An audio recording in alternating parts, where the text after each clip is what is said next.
Magandang araw mga kaibigan. Bagong taon na, meron bang aasahan nating magandang pagbabago sa sistema ng politika sa ating bansa? So, yun pong pag-usapan natin. Yun ang topic ng isang journalist, naging vlogger. Kahit ano siya, no, dilawan siya, kailang maganda yung kanyang prinsipyo. Marcos ka man, Duterte ka man, basta nakikita niya na hindi para sa kabutihan ng taong bayan, binabatikos niya.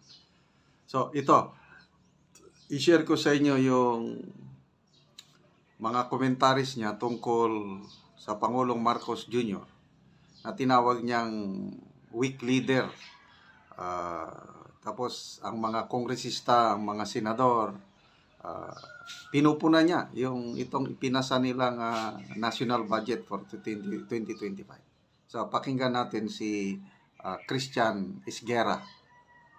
Po natin ito si Bongbong Marcos. Sabihin ng iba, Bongbong Marcos ka na kasi binabanatan mo si Vice President Sara Duterte. Okay, Bongbong Marcos, ang ating Pangulo. Dinoto ng 31 million Filipinos na sa official record ng COMELEC. Kasi Bongbong Marcos, palalampasin niya itong ginagawa ng Vice President matapos ng biyaking unity. Napakahina niyang presidente. Yun. And he deserves to be called a weak leader. So, weak leader. Bakit weak leader? Kasi nga, yung sa impeachment, yung statement ng Pangulo na ayaw niya ng impeachment. I don't know, ano bang tunay niyang motibo? Sabi niya, hindi daw nakakatulong sa Pilipino. Ang opinion nitong si Christian Esguerra, that's sign of weakness, sabi niya. Diba? Ang una natin sinabi, dinagabay itong si President Marcos. Hindi pa natin alam kung dinaga, kaya tayo nagtatanong, di ba? Pwedeng oo, pwedeng hindi. Pero depende po yan sa magiging kilos nitong mga mambabatas pagdating po dito sa impeachment complaints. Kasi kung naalala niyo po, matapos po maglabas ang isang malakas na pahayag itong si President Marcos bilang tugon po rin sa pananakot sa kanyang buhay ni Vice President Sara Duterte, sabi niya, ito po ay ating papalagaan. Okay. Tapos nagkaroon ng ambush interview. Pagkatapos, sabi niya, never say never. Biglang kumambyo. Kung acting man yun, dapat siya nanalo Best Actor. Kung meron siyang pelikula sa Metro Manila Film. Best Actor pa din daw. Kasi nung nagpahayag na si VP Sara, yung death threat na inano niya, hindi natin palalampasin ito. Papalagan natin ito. Ganon, matapang niya, no? Mamaya, nung tungkol na sa reconciliation, sabi ni VP Sara na there's no point of return. Biglang kumambyo ang Pangulo. Never say never. Gusto pa rin niya makipag-reconcile. So, yun ba? Yung mga pabago-bagong stand. Yun ang sinasabi ni Christian Esguerra na best actor. Dati matapang, papalagan. Ngayon, gusto nang makipag-reconcile. Never say never. Film festival kasi napakatindi ng kanyang acting. Very empathic na sinabi niya na hindi niya gusto na kumilos ang Kongreso para i-impeach ang Vice President dahil wala raw ito may tutulong sa buhay ng kahit isang Pilipino. Okay, ganda ng dating, no? Madrama. Pero imagine niyo po yung yung epekto nito kung hindi mapanagot ito si Vice President Sara Duterte. Okay.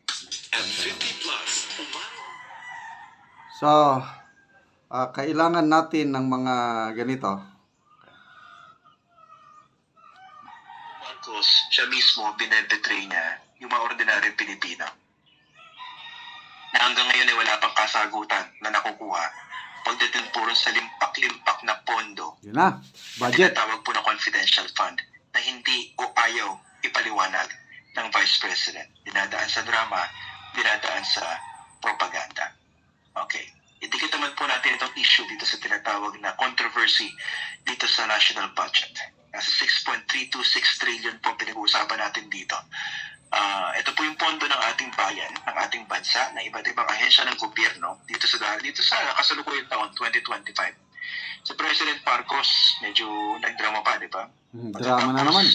Actually, ito yung gusto kong sabihin sa inyo. We should all be thankful for the likes of Shelo Magno, sina Heidi Mendoza, sina Saisa Susara, yung mga talagang bumubusisi dito sa ating national budget.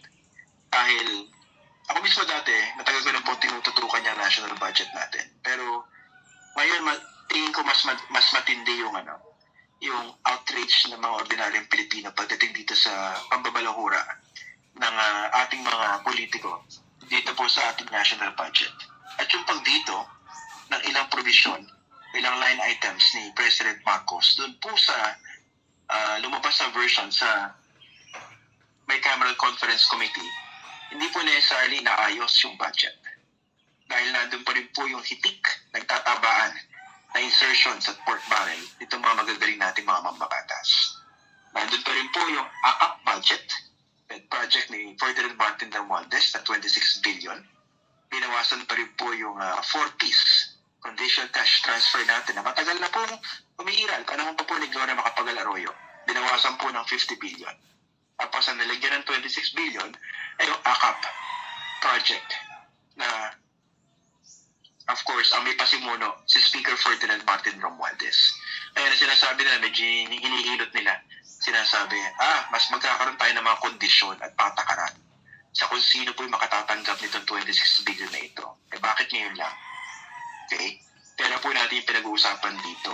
At walang isang politiko, not one Ferdinand Martin Romualdez, should tinker with our public money, with our hard-earned money, at ginagamit niya sa kanyang politika. Bakit?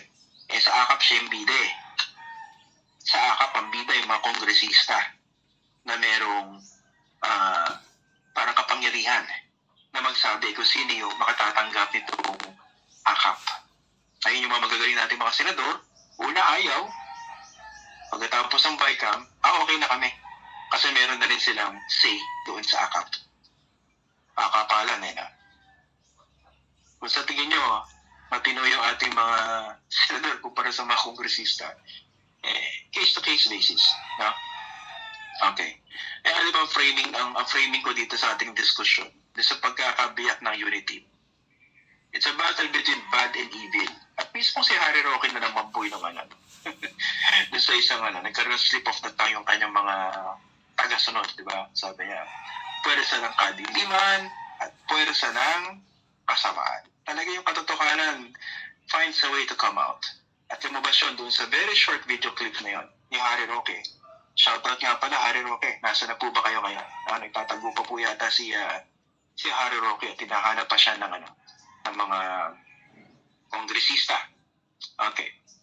Puntahan naman po natin itong paparating na election. Diba? 2024, pinag-usapan natin mabuti yung pagkakabiyak ng unity at yung ibang mga sagasang mga issues. Ang tanong, bagong taon pero meron pang mababago sa ating politika. Ang gusto ko po sabihin sa inyo, hindi ba natin na-realize na paramihan sa mga problema kinaharap natin ngayon sa ating bansa ay dahil po sa mga politiko na iniluklok natin dyan sa posisyon. Correct. Diba? Imagine niyo, bakit hindi ganun kaayos yung buhay ng marami sa ating Pilipino?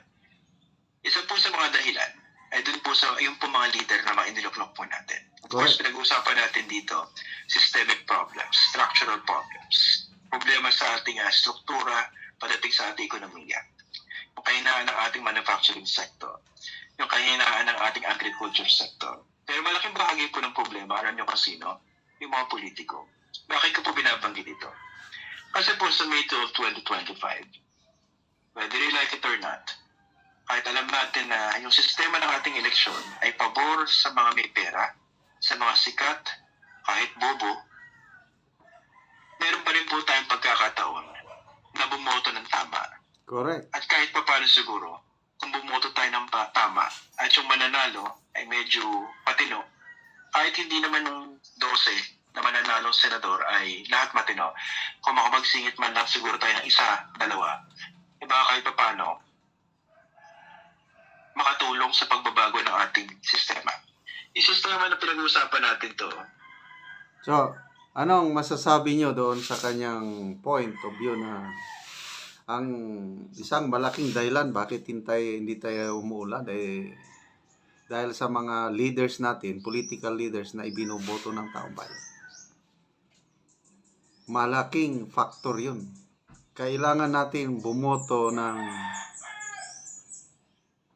yung talagang may puso, may malasakit. Lalo na itong mga senador natin, yung 12 senators na karamihan, trapo. Dating mga political dynasties yung lumalabas sa mga surveys. Sana naman, mag-isip tayo ngayong sunod na eleksyon. Yung mga congressman din ninyo, mga mayor ninyo, sana naman, huwag ipagbili ang inyong mga boto. Tignan nyo yung may malasakit, may puso na gustong magserbisyo, hindi yung para lang magkandidato dahil in return babawiin yung ginastos during election, kaya hindi tayo umuunlad.